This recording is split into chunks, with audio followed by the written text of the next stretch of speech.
Quoi, t'as jamais vu la série Game of Thrones?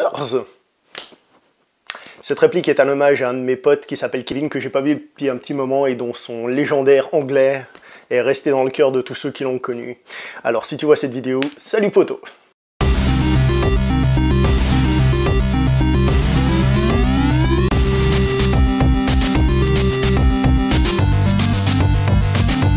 Bonjour et bienvenue pour cette nouvelle critique en post-projection, en post-diffusion. Aujourd'hui, je vais vous faire un petit récapitulatif donc, de Game of Thrones en règle générale, nous allons parler de ça, et évidemment surtout de cette saison 7. Pourquoi est-ce que je me permets de parler d'une série télé sur cette chaîne qui est normalement dédiée au cinéma? Eh bien d'abord parce que c'est ma chaîne, et puis si j'ai envie, parce que voilà, je le fais, mais surtout parce que c'est une série télé qui est très cinématographique, alors qu'au cinéma, on a aussi certaines choses qui sont très série télé. Le MCU Marvel Cinematic Universe est appelé à la barre des accusés. Alors peut-être que je me trompe, mais je crois que la première grosse série comme ça d'HBO, excusez-moi, ça devait être Band of Brothers, Frères d'Armes, qui était une série sur la guerre mondiale, qui avait été produite par Steven Spielberg et Tom Hanks, et c'était une série très soldat Ryanesque, c'était vraiment dans le courant du soldat Ryan, manière de filmer et tout ça. Et c'était une série qui avait fait beaucoup parler d'elle à l'époque parce qu'elle était de très grande qualité. La deuxième grosse série de HBO que je me souviens et qui je pense nous mène vers Game of Thrones, c'était la série Rome, qui était une série pharaonique pour l'époque, mais qui faisait encore un peu série télé, par exemple les scènes de bataille, elles étaient éclipsées et tout ça. Alors tout ce que je dis là, peut-être que j'en ai oublié des séries, peut-être que je sais pas, si vous avez plus de connaissances en série télé que moi, n'hésitez pas à intervenir, j'ai dit ça de tête d'après mes souvenirs. Et donc, nous arrivons à Game of Thrones.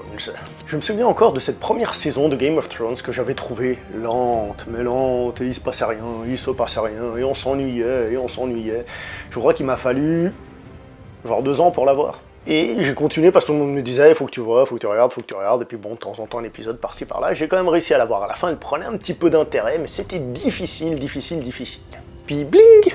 La deuxième saison est arrivée, tout d'un coup l'histoire prenait plus d'ampleur, ça devenait beaucoup plus intéressant, il y avait des histoires de guerre, de trucs, ça devenait vachement plus passionnant. Sur toute la série, je ne parle pas que de la saison 2, la lenteur devenait une espèce de qualité pour cette série qui du coup prenait le temps de développer les choses, et ça lui donnait un cachet très réaliste, un peu comme dans la vie de tous les jours, les choses ne se font pas en 2 secondes.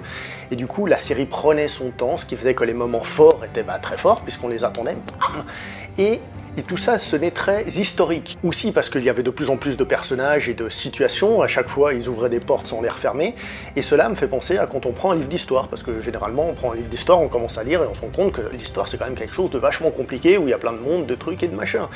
On a tendance parfois à simplifier, la guerre c'est lui contre lui, mais qu'est-ce qui a amené à tout ça? Et bien parfois c'est plus compliqué qu'il n'y paraît. Et cette série arrivait à trouver ce ton-là, tout en étant de la pure fantaisie, dans un monde qui n'existe pas, avec des dragons, on arrivait à avoir ce côté presque historique. Même l'histoire de Daenerys, qui au début me gavait complètement, a réussi à devenir super intéressante, alors qu'à la base on nous promettait qu'elle allait avoir une armée, qu'elle allait venir casser la gueule. Mais avant que ça n'arrive, l'histoire commençait déjà à être prenante. Donc peu à peu, la série a réussi à m'appâter. La série aussi sonnait très moderne et n'avait pas peur des tabous, homosexualité, torture, castration et autres joyeusetés. À savoir qu'à ce niveau-là, la série Rome avait déjà balisé un petit peu le chemin quand même. La série a aussi gagné peu à peu en confiance, sans doute dû à son budget qui a sans doute dû augmenter vu le succès. Au début, les premières batailles étaient éclipsées, c'était des ellipses, c'est-à-dire, je me souviens d'une où il y avait le personnage de Tyrion Lannister qui reçoit un coup, pouc, il tombe dans les pommes et on se réveille avec lui après la bataille et on nous explique ce qui s'est passé. Il y en avait une autre qui, je ne me souviens plus du tout de comment, pourquoi, mais que ça commençait juste par l'armée qui arrivait en surprise, Tatin, King of the North, coupé. Et la série, peu à peu, nous a offert une vraie bataille, une par saison, une seule, certes, mais une bataille vraiment digne d'être vue, pas des petites batailles. On avait vraiment l'impression qu'on dépassait le cadre d'une série télé. Et puis depuis, la série n'a plus fait d'ellipse. Depuis, quand elle veut montrer quelque chose, elle le fait. La série y va franco, elle y va certes avec du budget évidemment, mais la série nous donne notre lot de spectacles. Même dans Rome, je me souviens que par exemple il y avait quelques bouts de bataille qui étaient d'ailleurs assez molles d'après mes souvenirs et qui s'étaient très vite coupés pour passer à autre chose. Il n'y avait pas le budget. De plus, j'apprécie grandement l'évolution qu'ont eu certains personnages dans la série. Je pense au personnage de Jon Snow qui commence tout bas, qui peu à peu monte, le personnage de Sansa Stark. Alors, vu qu'on ne connaît pas encore la fin, moi, j'avais parié sur elle pour finir sur le trône de fer. Au vu de cette 7e saison, je suis peut-être moins certain, Nous verrons. Dans cette saison 7, nous avons enfin les armées de Daenerys qui arrivent pour casser la gueule aux Lannister. Rappelons que l'on attend ça depuis la première saison quand même. Ce qui veut dire que la série a enfin décidé de, pas forcément mettre le turbo, mais de faire que les choses devaient avancer. Et par conséquent que la série devait s'arrêter dans pas si longtemps que ça. Vous savez, dans une série télé, souvent on a une situation de base et on la développe, et à un moment donné, au bout d'un moment, on sent que les choses s'accélèrent un petit peu, que les personnages évoluent d'un coup, et cela nous fait dire, ah tiens, la série va plus durer très très longtemps, et généralement on ne se trompe pas, elle dure genre 1, 2, 3 saisons, et ça s'arrête après. Et c'est exactement le cas de cette saison où les choses s'accélèrent grandement.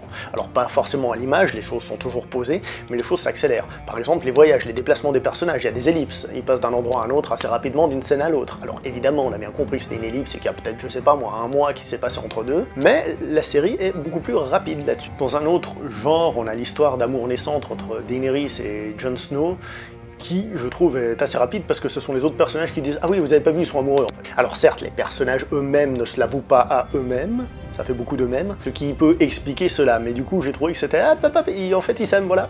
Et après, par la suite, on développe un petit peu. Mais encore une fois, je trouve que c'était rushé par rapport à d'habitude où les choses prennent leur temps. Là où on se rend compte que la série commence à mettre les pièces en position pour faire échec et mat et donc finir la série, c'est que l'histoire a un petit peu trop facilement tendance à retomber sur ses pieds dans cette saison. Ainsi, nous retrouvons des personnages qu'on avait pratiquement oubliés, ainsi certaines situations font que les choses finalement commencent à crocher entre elles, alors que justement jusque-là c'était multiplication, multiplication, multiplication, là on commence un peu à resserrer un peu tout ça. Et qui plus est, on sent parfaitement que cette saison a envie de finir l'arc narratif des White Walkers, chose qu'elle ne fait pas, mais par contre elle met tous les éléments en place pour que ça se fasse. Rappelons encore une fois pour cette histoire de lenteur que l'arc narratif des White Walkers, il a été commencé à être développé par la première scène du premier épisode de la saison 1. Mais que les choses soient claires, c'est quelques simplicités scénaristiques, parce qu'il faut bien finir l'histoire, hein, parce qu'il y a tellement de choses qu'il faut bien à un moment donné que les choses finissent, quoi.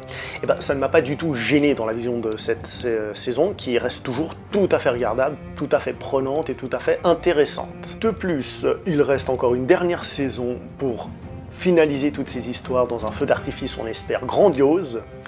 Donc, on va pas faire la fine bouche. Le spectacle est au rendez-vous pour cette saison, il le sera à coup sûr pour la dernière saison de Show Must Go On. Et ben voilà, c'est ici que s'arrête cette critique en post-projection visuelle. J'espère que cette critique vous a plu, n'hésitez pas à mettre des remarques, hein. Un petit pouce bleu comme d'habitude parce que ça motive, et puis si vous vous êtes pas abonné, n'oubliez pas de vous abonner, hein. Comme ça vous manquez pas les prochaines super vidéos que je fais. Alors sur ce, portez-vous bien, et à la prochaine.